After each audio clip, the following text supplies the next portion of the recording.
অনেকটা ছবির মতো সুন্দর শহর আফগানিস্তানের রাজধানী কাবুল। এই শহরের বর্তমান শাসক তালিবান। পশ্চিমা সমর্থিত সরকারকে হটিয়ে বেশ জাঁকিয়ে ক্ষমতায় বসেছে তারা। কিন্তু মহা বিপদ এখন তালিবান এবং কাবুলের সামনে। এরই মধ্যে শুরু হয়েছে বেশ বড় সংকট এবং 2030 সাল নাগাদ কাবুল হয়ে যেতে পারে জনশূন্য, যার নেপথ্যে শহরের তীব্র পানি সংকট, তীব্র খরা, দারিদ্রতার কবলে কাবুলের লাখ লাখ মানুষ। ধীরে ধীরে পানির স্তর নেমে যাচ্ছে শহরের। সেখানে রেশনিং পদ্ধতিতে পানি দিলেও প্রয়োজনের তুলনায় খুব কম। পরিস্থিতি এমন দিকে গড়াচ্ছে যে খুব দ্রুতই আধুনিক ইতিহাসের প্রথম পানিশূন্য রাজধানী হয়ে উঠতে পারে কাবুল শহর। কাবুলের জনসংখ্যা এখন 60 লাখের বেশি। 1976 সাল থেকে আফগানিস্তানের রাজধানী এই কাবুল। শহরটি দুর্গম হিন্দুকুশ পর্বতমালা দ্বারা বেষ্টিত একটি সংকীর্ণ একটি উপত্যকায় অবস্থিত। শতাব্দীর পর শতাব্দী ধরে দক্ষিণ এশিয়া, মধ্য এশিয়া এবং মধ্যপ্রাচ্যের সাথে কৌশলগত এবং সাংস্কৃতিক সংযোগস্থল হিসেবে দাঁড়িয়ে আছে। নানা সংঘাত সহিংসতা সত্ত্বেও এখনও নিজের জৌলুস নিয়ে দাঁড়িয়ে আছে কাবুল। সময়ের সাথে সাথে বাড়ছে জনসংখ্যা।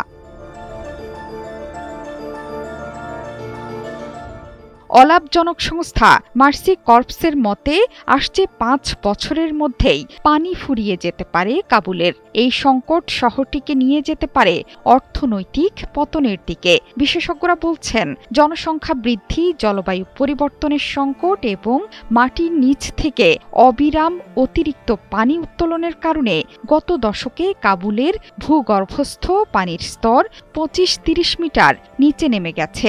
এছাড়া শুকিয়ে গেছে শহরের প্রায় অর্ধেক ভূগর্ভস্থ বোরওয়েল বা কূপ।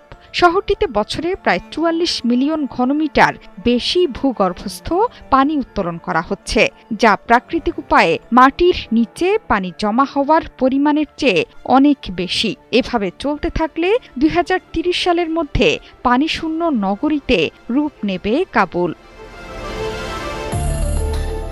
পানি সংকটে বাস্তুচ্যুত হতে পারে শহরের প্রায় 30 লাখ বাসিন্দা। মাত্র 3 দশক আগেও কাবুলের জনসংখ্যা ছিল 20 লাখের নিচে। দেশটিতে মার্কিন নেতৃত্বাধীন 2 দশকের সামরিক আগ্রাসনও এই সংকট তৈরিতে বড় ভূমিকা রেখেছে। এতে করে দেশের অন্যান্য অঞ্চলের শাসন ব্যবস্থা দুর্বল হয়ে পড়ে। বাধ্য হয়ে কাবুলে বসতি গড়ে বহু মানুষ। জনসংখ্যা বৃদ্ধির কারণে চাপ বেড়ে যায় কাবুলের উপর। এখন দিনে মাত্র 4-5 লিটার পানিতে চলতে হচ্ছে বহু পরিবারকে। সূর্য ওঠার সাথে সাথেই পানির জন্য লড়াই শুরু হয় কাবুলবাসীর। জোহরা চৌধুরী সেতু, 71।